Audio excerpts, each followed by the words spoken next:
ভাষণ দি থাকোঁতে সদনত হঠাৎ ভূমিকম্প ভূমিকম্প বুলি কৈ উঠিল মন্ত্ৰী ৰঞ্জিত দাসে। ওপৰলৈ চাই তেওঁ ক'লে ভূমিকম্প ভূমিকম্প আৰু হঠাৎ লাগিল খোৱা ধোৱা। সদনৰ কাম কাজ চলি থকাৰ মাজতে আজি যিহেতু ভূমিকম্প আহিছে, অসমত প্ৰবল ভূমিকম্পে জোকাৰি গৈছে। 5.6 প্ৰাবল্যৰ ভূমিকম্প, ধেমালি ভূমিকম্প নহয়। যেতিয়াই 5.2 ক্ৰছ কৰে এটা ভূমিকম্প মৃদু ভূমিকম্প হৈ নাথাকে, যথেষ্ট এটা ডাঙৰ ভূমিকম্প। এয়া অশনি সংকেত নেকি? সকলোৱে ইতিমধ্যে যথেষ্ট শংকিত হৈছে আৰু সদনৰ মজিয়াটো আজি খোৱা ধোৱা লাগিল ভূমিকম্পৰ বাবে। মন্ত্ৰী ৰঞ্জিত দাসে যেতিয়া ক'লে যে ভূমিকম্প ভূমিকম্প, হঠাৎ সকলোৱে ওপৰলৈ চালে আৰু তেওঁলোকে অনুভৱ কৰিলে যে হয় হয় ভূমিকম্প, আৰু খোৱা ধোৱা লাগিল সদনৰ মজিয়াত। বিধানসভাৰ কাম কাজ চলি থকাৰ মাজতে ভূমিকম্প আহিল। সদনত ভাষণ দি থাকোঁতেই হঠাৎ ভূমিকম্প বুলি চিঞৰি উঠিল মন্ত্ৰী ৰঞ্জিত কুমাৰ দাস। তেওঁ ভাষণ দি থকাৰ অৱস্থাতেই হঠাৎ ভূমিকম্পৰ জোকাৰণি অনুভৱ কৰিলে।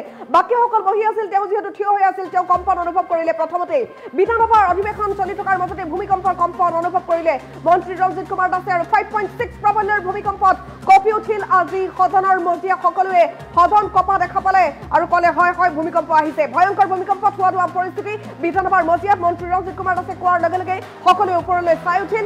ইটোৰ পাছত ইটো ভূমিকম্পই জোকাৰিছে অসম। ইতিমধ্যে আমি জনাইছোঁ নতুন বছৰত এতিয়ালৈকে 9টামান ভূমিকম্প গ'ল অসমত। সদনত ভাষণ দি থাকোঁতে আজি ভূমিকম্প বুলি চিঞৰি উঠিল মন্ত্ৰী ৰঞ্জিত দাসে। বিশেষ দৃশ্যাংশটো আমি দেখুৱাব বিচাৰিছোঁ সদনত কেনেকুৱা পৰিৱেশৰ সৃষ্টি হ'ল আজি ভূমিকম্পৰ ফলত।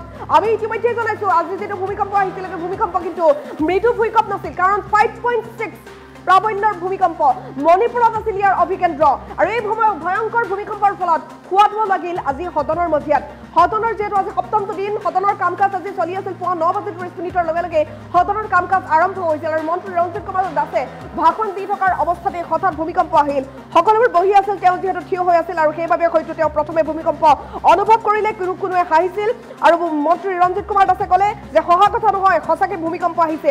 পাছফালে বহি থকা ৰণোজ পেগুৱে ওপৰলৈ চালে, বাকীসকলে ওপৰলৈ চালে, বাকীসকলে সদনৰ সকলোবোৰ আচবাব চালে আৰু ক'লে হয় হয় ভূমিকম্প আহিছে। আৰু সদনত হঠাৎ খোৱা ধোৱা লাগিলে ভূমিকম্পৰ বাবে। 5.6 প্ৰাবল্যৰ ভূমিকম্পই আজি জোকাৰি গ'ল অসম। উত্তৰ পূৰ্বাঞ্চলৰ কেইবাটাও প্ৰান্ত আৰু ভূমিকম্প আহিল সদনৰ কাম কাজ চলি থকাৰ মাজতে। সদনত ওপৰলৈ চাই হঠাৎ ভূমিকম্প ভূমিকম্প বুলি চিঞৰি উঠিল মন্ত্ৰী ৰঞ্জিত কুমাৰ দাস। হঠাৎ লাগিল খোৱা ধোৱা আৰু সেই খোৱা ধোৱাৰ পৰিৱেশটো মন্দি হ'ল কেমেৰাত। আমি সেই দৃশ্যাংশ দেখুৱাম। আনকি যিহেতু এছেম্বলিৰ সকলোবোৰ লাইভ চলি আছিল, কেমেৰা যিহেতু অন আছিল আৰু ভূমিকম্প অহাৰ লগে লগে কেমেৰা হঠাৎ কঁপি উঠিছিল। যিটো দৃশ্য আমি দেখুৱাম সেই দৃশ্যটো দেখিলে আপুনি গম পাব যে গোটেই ভিজুৱেলটোৱে কঁপি উঠিছে। এয়া সেই দৃশ্যটো চাওক। যি জব কাৰ্ডৰ পৰিয়ালৰ ভূমিকম্প, যি জব কাৰ্ডৰ পৰিয়ালৰ ভূমিকম্প,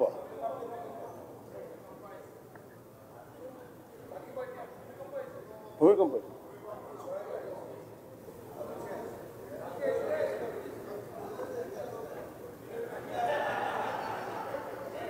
ভূমিকম্প হাৰা কথা নহয়, ভূমিকম্প হয়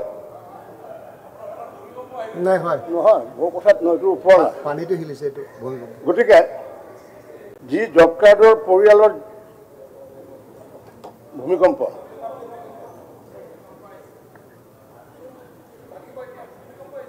ভূমিকম্প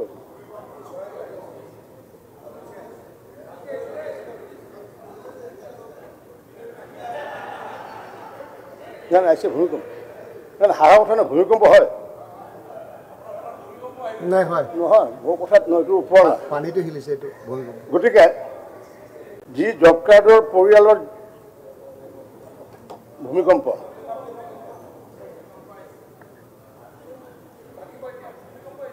ভূমিকম্প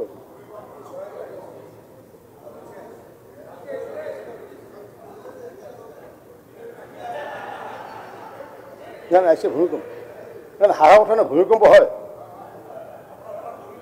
নাই হয় নহয়, মোৰ কথাত নহয়, এইটো ওপৰ পানীটো হিলিছে এইটো ভূমিকম্প। গতিকে যি জব কাৰ্ডৰ পৰিয়ালৰ ভূমিকম্প,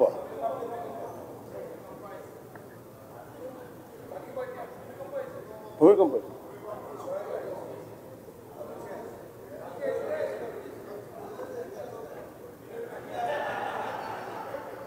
আহিছে। ভূমিকম্প হাৰা কথা নহয়, ভূমিকম্প হয় নাই হয় নহয়, মোৰ কথাত নহয়, এইটো ওপৰ পানীটো হিলিছে এইটো ভূমিকম্প। গতিকে যি জব কাৰ্ডৰ পৰিয়ালৰ ভূমিকম্প,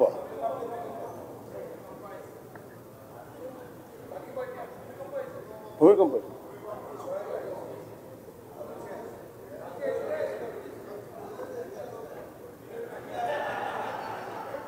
জান আছে ভূমিকম্প হাৰা কথা নহয় ভূমিকম্প হয়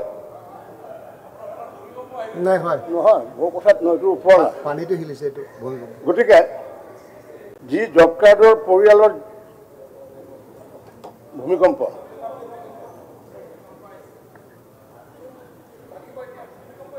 ভূমিকম্প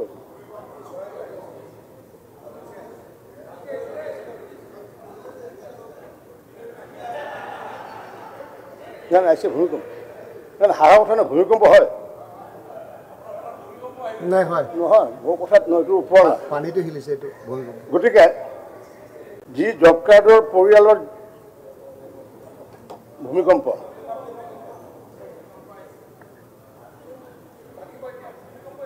ভূমিকম্প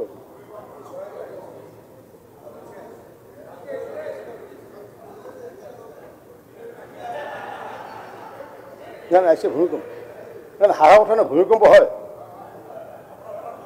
নাই হয় নহয় মোৰ কথাত নহয় এইটো ওপৰ পানীটো হিলিছে এইটো ভূমিকম্প গতিকে যি জব কাৰ্ডৰ পৰিয়ালৰ ভূমিকম্প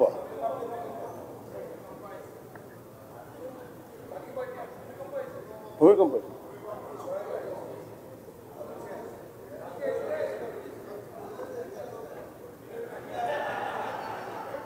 জান আছে ভূমিকম্প হাৰা কথা নহয় ভূমিকম্প হয়